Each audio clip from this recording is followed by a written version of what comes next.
আজকের এই অবস্থাতে আমরা যেটা বুঝেছি, কাফেররা দল বল নিয়ে ইসলামকে ধ্বংস করে, আপনাকে শেষ করে, আমাদেরকে শেষ করে, আল্লাহর এই দিনকে বন্ধ করে দেওয়ার পায়তারা চালাচ্ছে।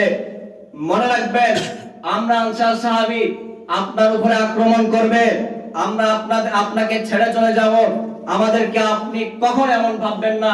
ওগো আল্লাহর নবী, আপনি আমাদেরকে মূসা আলাইহিস সালামের উম্মতের মতো ভাববেন না, যারা তাদের নবীকে বলেছে ফাযহাব আনতা ওয়া রাব্বুকা ফাকাতিলা ইন্না হাউনা কায়িদুন। তারা বলেছে, ও নবী মূসা, আপনি যান আর আপনার রব যান, তাদের সাথে লড়াই করেন, আমরা এখানে বসে আছি।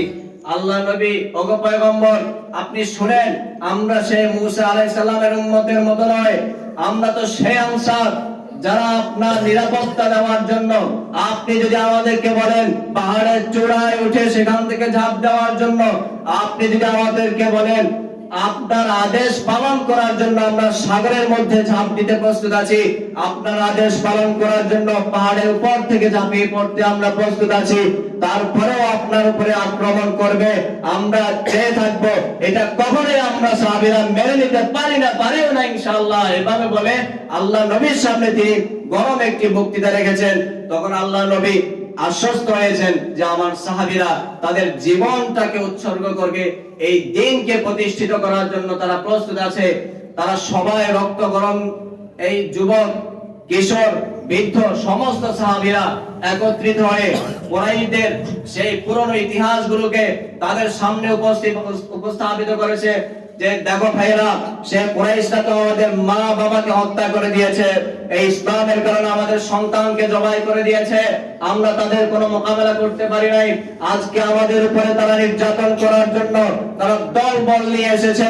ওগো আল্লাহর নবী, আপনি আমাদেরকে একবার আদেশ করুন, আপনি আমাদেরকে এখনই আদেশ করুন, আপনার ডানে বামে সামনে পিছনে আমরা ইসলামের জন্য লড়াই করে করে মরতে মরতে আল্লাহ যতবার আমাদেরকে জান দিবে ততবার আমরা এই আল্লাহর জিহাদের মধ্যে লড়ে আমরা মারা যেতে আমরা প্রস্তুত আছি।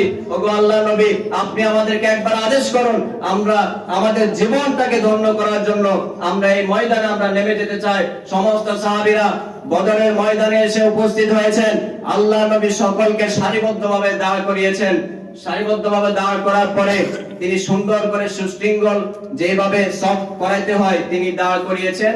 এরপর ওদিক থেকে কাফেরদের মোকাবেলায় যে সমস্ত বাহিনীরা আছে তারাও প্রস্তুত যে জিহাদের ময়দানে তারা ঝাঁপিয়ে পড়বে।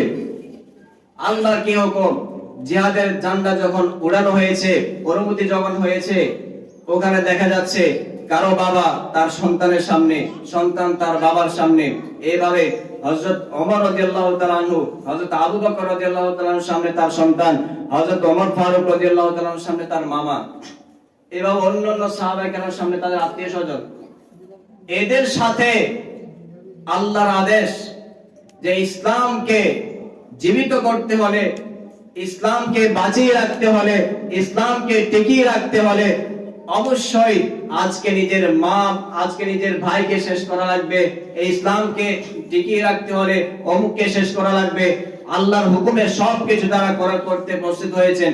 ভাইরা আমার, এখানে সবচেয়ে উল্লেখযোগ্য বিষয় হচ্ছে এটা, যারা জালেম, যারা অত্যাচারী, তারা অসংখ্য মানুষ নিয়ে এসেছে, প্রায় 1000 মানুষ নিয়ে এসেছিল, আর মুসলমানরা মাত্র 313 জন সাহাবীরা একত্রিত হয়ে তাদের মোকাবেলা করতে দাঁড়িয়েছে।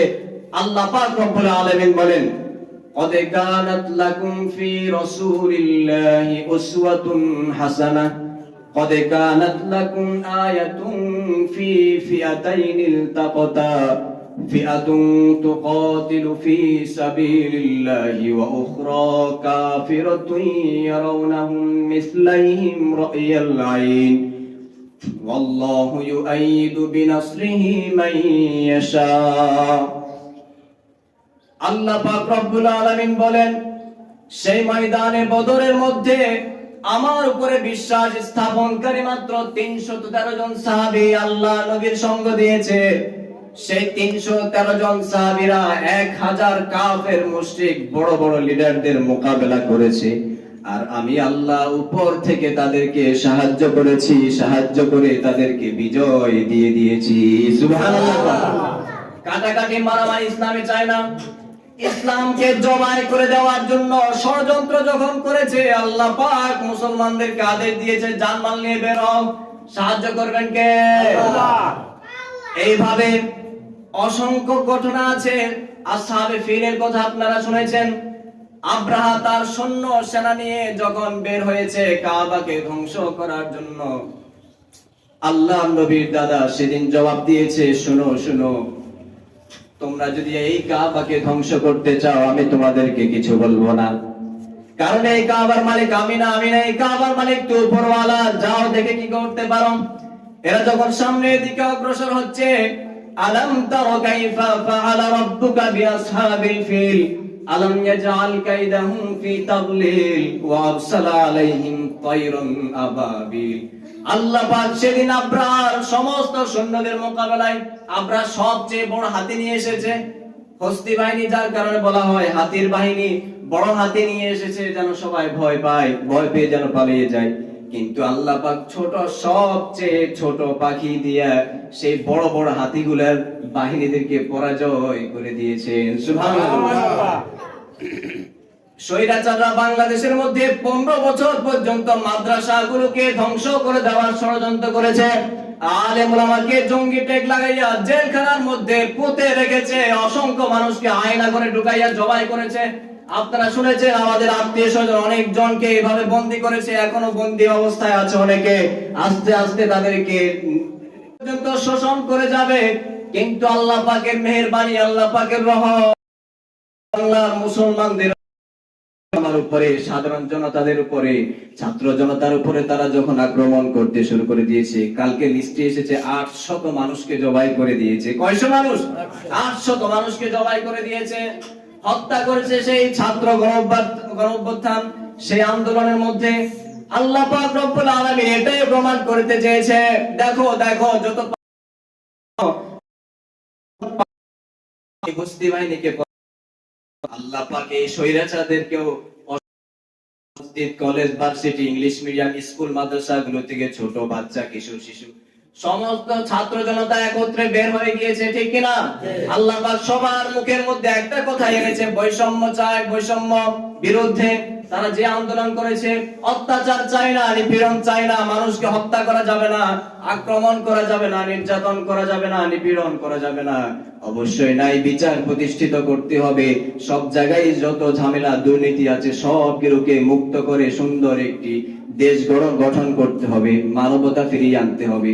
মনে রাখবেন ভাইরা আমার, আল্লাহ নবীর সিরাত আমাদেরকে এটাই শিক্ষা দেয়। আমরা সংখ্যায় যত কম হই না কেন, আমাদের উচিত আনসার সাহাবীরা যে ভূমিকা রেখেছেন সেটা জেনে আমল করা। আমাদের উচিত আমাদের সেই ইতিহাস মুহাজিররা যেভাবে ত্যাগ করেছে সেগুলা জেনে শুনে সহ্য করা, ধৈর্য ধারণ করা, আল্লাহর বিচারের জন্য অপেক্ষা করা। আমাদের উচিত আমাদের কিছুদিন পূর্বে ঘটে যাওয়া ইতিহাস থেকে নিজেদের জীবনের মধ্যে বাস্তবিক কিছু শিক্ষা অর্জন করে নিজেদেরকে সহজভাবে সরলভাবে মানুষ হিসেবে তৈরি করা, ঠিক কিনা? আমরা যদি নিজেদেরকে এভাবে আল্লাহর নবীর ইতিহাস থেকে, আনসার সাহাবীদের জীবনী থেকে, মুহাজিরদের জীবনী থেকে এভাবে শিক্ষা অর্জন করে নিতে পারি, ইনশাআল্লাহ জান্নাতে যাওয়ার পথে আমাদেরকে কি কেউ বাধা দিতে পারবে না।